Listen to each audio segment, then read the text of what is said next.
SDO কার্যালয়ে অগ্নিকাণ্ড, পরিস্থিতি খতিয়ে দেখলেন বিধায়ক শঙ্কর ঘোষ। শিলিগুড়ির এসডিও কার্যালয়ে অগ্নিকাণ্ডের ঘটনায় চাঞ্চল্য ছড়া এলাকায়। জানা গিয়েছে, আচমকাই কার্যালয়ের একটি অংশে আগুন লেগে যায়।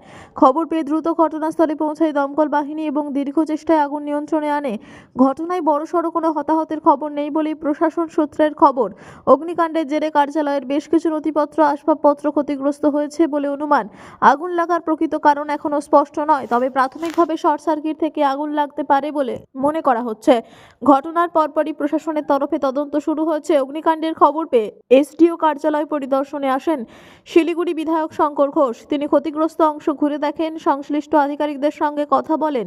পরিস্থিতি স্বাভাবিক রাখতে দ্রুত পরিষেবা চালু করার জন্য প্রয়োজনীয় ব্যবস্থা গ্রহণের নির্দেশ দেন বিধায়ক শঙ্কর ঘোষ জানান, সরকারি গুরুত্বপূর্ণ নথিপত্রের সুরক্ষা অত্যন্ত জরুরি। কিভাবে আগুন লাগলো তা খতিয়ে দেখা হচ্ছে। যেখানে এসআইআর এর মতো গুরুত্বপূর্ণ কাজ হচ্ছে, সেখানে হঠাৎ অগ্নিকাণ্ডের ঘটনা কি শুধুই ঘটনা, নাকি রয়েছে কোনো অন্তর্ঘাত? ঘটনার জেরে সাময়িকভাবে কিছু প্রশাসনিক কাজকর্ম ব্যাহত হলেও দ্রুত স্বাভাবিক অবস্থায় ফেরানোর চেষ্টা চলছে বলে প্রশাসন সূত্রের খবর। যেখানে এসআইআর সংক্রান্ত অত্যন্ত গুরুত্বপূর্ণ কাজ এখান থেকে সম্পন্ন হচ্ছে। তো এসডিও সাহেব তিনি ব্যস্ত আছেন, আমি আসলেই তিনি ব্যস্ত হয়ে যান, আমি জানি না কেন। যাই হোক, যেটা সবথেকে বড় বিষয় যে এই কেন্দ্র থেকে বা অফিস থেকে যে বিধানসভা কেন্দ্রগুলো পরিচালিত হয় এসআইআর প্রক্রিয়া, সেগুলো প্রত্যেকটিতে ভারতীয় জনতা পার্টি 1.5 লক্ষ মার্জিনের থেকেও বেশি, কোনোটার ক্ষেত্রে প্রায় 1 লক্ষ মার্জিনের কাছাকাছি যে গ্যাপ রয়েছে তৃণমূল কংগ্রেসের সাথে ভোটের ব্যবধানে এই সর্বশেষ নির্বাচনে। এবং আমরা জানি যে এই শহরে যারা রয়েছেন তৃণমূল কংগ্রেসের নেতৃত্ব, তারা এটা ইতিমধ্যে অনুভব করতে শুরু করেছেন যে পুনর্বার তাদের এই বিধানসভা কেন্দ্রগুলিতে পরাজিত হবার সম্ভাবনা শুধু নয়, মানুষ এই মুহূর্তে তৃণমূল কংগ্রেসকে বিসর্জন দেবে বলে এখানে আরো লিড এখানে বাড়বে।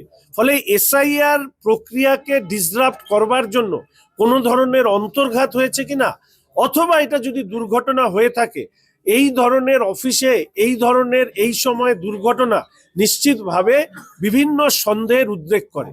আমাদের রাজ্যে নবান্নের 14 তলা থেকে নির্দেশ যায়, সেই নির্দেশ অনুযায়ী সরকারি কর্মচারীদের মধ্যে যারা শাসক ঘনিষ্ঠ, তারা এই ধরনের ঘটনার সাথে প্রত্যক্ষ বা পরোক্ষভাবে যুক্ত রয়েছে কিনা সেটা তদন্ত করলে বোঝা যাবে।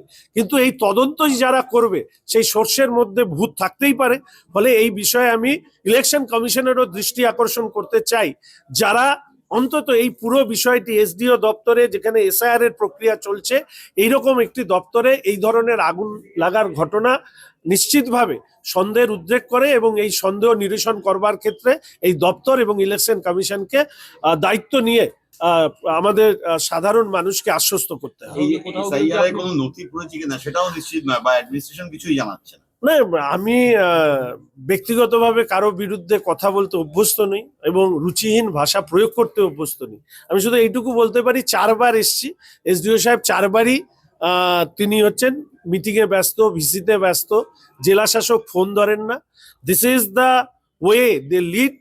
এই সরকার এইভাবেই ডেমোক্রেসিকে রান করায়। এটা খুব দুর্ভাগ্যজনক। কেননা একজন আইএস অফিসার, তিনি সরকারি আধিকারিক, তিনি কোনো রাজনৈতিক দলের প্রতিনিধি নয়। কিন্তু এখানকার আইএস অফিসারের একটা বড় অংশ, তারা দুর্ভাগ্যক্রমে তৃণমূল দলের প্রতিনিধি হয়ে কাজ করছেন বলে অনেকে মনে করেন, এবং আমার ব্যক্তিগত অভিজ্ঞতা তাই। বর্তমানে যিনি আছেন বিকাশ রুহেলা সাহেব, তিনিও এই ধরনের পর্যায়ের মানুষ কিনা আমি এই মুহূর্তে বলতে পারবো না।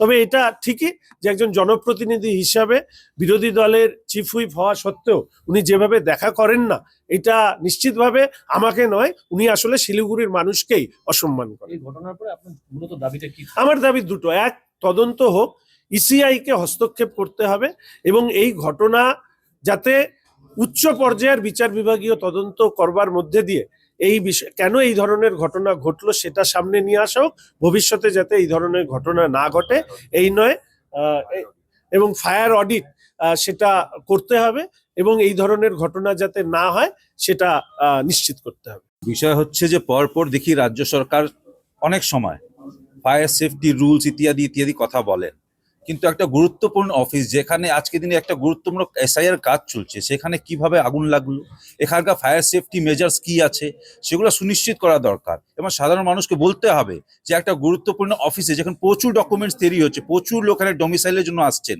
আজকে দিনে এই অবস্থা যদি এই প্রতিষ্ঠানের হয় তাহলে শিলিগুড়ি নিরাপদ কিনা এটা একটা সমস্যা দাঁড়াচ্ছে। আমাদের লাস্টে এটাই কথা মাননীয় বিধায়ক যেটা বললেন যে পরপর জনপ্রতিনিধি আসার পরে যদি আমলারা বা অ্যাডমিনিস্ট্রেশনের লোক যদি দেখা না করে তাহলে সাধারণ মানুষের কথা কে বলবে? এমনি অপোজিশন কিন্তু সাধারণ মানুষের কণ্ঠ, যদি আজকে সাধারণ মানুষের কণ্ঠ যদি বন্ধ করা হয়, সাধারণ মানুষের কথা কে শুনবে, কে রাখবে? এটা আমার বলার ছিল। আগামী দিন আমরা দেখছি যদি এই মনোভাব থাকে তা মাননীয় বিধায়কের নেতৃত্বে আমাদের কোনো পদক্ষেপ নিতেই হবে।